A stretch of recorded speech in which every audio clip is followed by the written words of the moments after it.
Multi-table poker tournaments are a ton of fun. It's not a surprise that they've helped make poker so popular around the globe. The fields are so gigantic, though, you might be a little suspicious that just the luckiest player ends up winning. And while it is true that luck is required to make a final table and eventually pull down the win, skill does predominate in the long run.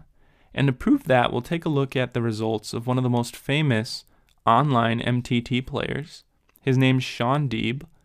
We'll look at his results by the numbers, and then we'll talk a little bit about why we think his results outperform expectations so dramatically.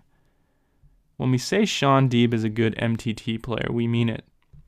Between year 2007 and 2011, over a 4-year period, his total profit from playing MTTs online was $1.8 million. That's over $450,000 a year in profit just from online MTTs. So how does he do it? Well, one of his biggest secrets is he plays a very high volume, a lot of games. 20,413 MTTs. Now that stat comes from the 2 largest poker networks that he played on during that period, but it is almost every MTT he played. The average field size was 1,400 players. A very impressive field size to weave his way through, and the average buy-in was quite high too. He wasn't playing low-stakes games. On average, he was paying $135 to enter a 1,400-person MTT.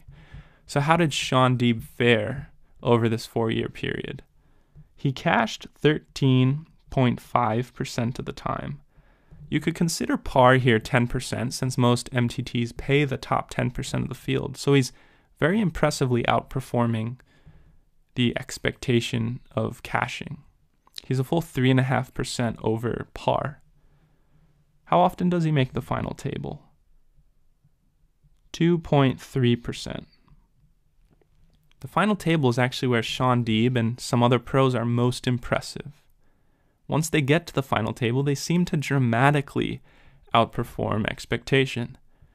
There are 9 players at the final table, of course, so you would expect someone to finish in the top 3 1/3 of the time that they get to the top 9. So in Shaun's case, 0.8% of the time. But he actually makes the top 3 a full 1% of the time.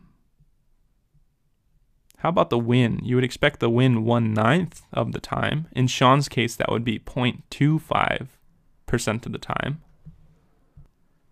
But Shaun wins a full 0.5% of his MTTs, double what you would expect. So something's going on here. Shaun Deeb just crushes the final table once he gets there. And why would this be? Let's think about it. This is, after all, the greatest source of his $1.8 million in profit. He's only cashing, moderately more than expectation. It's his final table performance where he's picking up most of his profit. A simple and fundamental reason why a good MTTer would outperform final tables is he or she arrives at the final table with a big stack. It might sound a little obvious, but it's critical. If you make the top 9 with more than 1/9 of the chips, you have a big edge. You're going to place higher than 9th, probably do pretty well in the tournament. So it's easier said than done, though. How do we get to that position as an MTT player? The secret probably lies in how you play the mid stages of the poker tournament. Let's draw a graph where the x-axis is your finishing place in the tournament. At the far right, we have first place, and then at the origin, we have you bust first in the entire field, and in between every other possible spot. We'll write a benchmark for a min cash and a benchmark for making the final table. Now, a normal poker player's results might look something like this. They make a bunch of exits before the cash, and then sometimes they cash, and the bigger cashes are less and less frequent. Maybe they make a few final tables in their poker career, and they have exactly 1 win. Let's take a look at Shaun Deeb's curve here. It might actually look pretty much the same at the beginning, but then we would expect that he's actually making moderate-sized cashes less frequently. He's setting himself up to enter final tables with more chips and win more often than the average player. So somehow he's giving up value in the mid stages of the tournament, and in exchange getting this huge edge at the final table. What's likely going on with Shaun as well as other pro MTTers is they're willing to take smaller edges than the average player in the mid stages. They're willing to take coin flips for their entire stack, push 60 versus 40 edges. They want a big stack as they get to the final 3 tables and then the final table to give themselves a chance to win, because after all, the payout structure is always top heavy. Most of the money is in the top 3 spots. The average amateur, of course, doesn't think that way and pays attention to the pay ladder and cares a lot about moving up slowly. They also don't appreciate the role that luck has in these middle stages of the tournament between the cash and the final table. They don't accept the reality that you do have to take a few coin flips and win them to put yourself in position to make a deep run. How else does Shaun Deeb or another pro MTTer get such a big edge at the final table? Well, of course, they have more experience.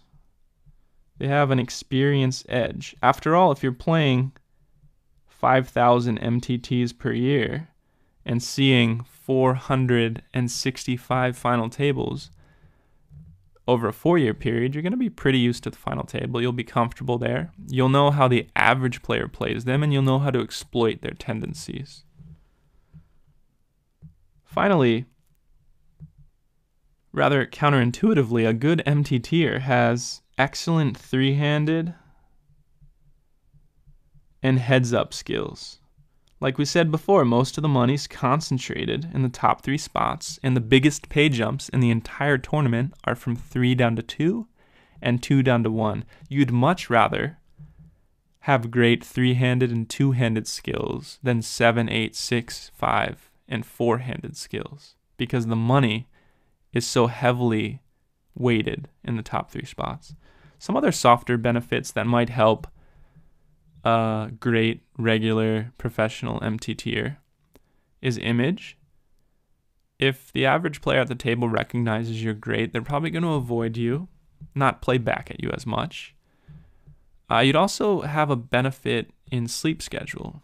If you're playing an MTT final table late Sunday night, early Monday morning, and the other people at the table have to go to work the next day, they woke up at a normal time on Sunday, so they're already tired, they want to go to bed, but you do this every 3 days, it just feels like dinner time to you. Maybe you're even eating dinner, playing the table, you're not tired, you're not going to go to bed for another 2 or 3 hours. It's a huge edge. And of course, you're not quite as risk averse. If you're like Shaun Deeb, seeing a final table every 3 days, you're not worried about getting all your money in with a 60-40 edge. You're going to, in some sense, hit the long run. Whereas an amateur, this might be the only final table of his career, so he's going to be trying to move up the pay ladder. And of course, 3rd or 2nd place might be an entire year's salary for him. We took a look at Shaun Deeb in this video not to convince you that you should become like him or he's the be and end all of MTT play. We wanted to show that luck is important, but skill predominates. And to become a good MTT player, you should play a high volume, and then you should play the mid to late stages very aggressively, accepting the role that luck does play. Keep watching Beanstalk videos, practice MTTs, either online or live, build your volume, and pretty soon, hopefully, you'll see deeper and deeper cashes, and you'll get closer to that overall goal of finishing first in an MTT.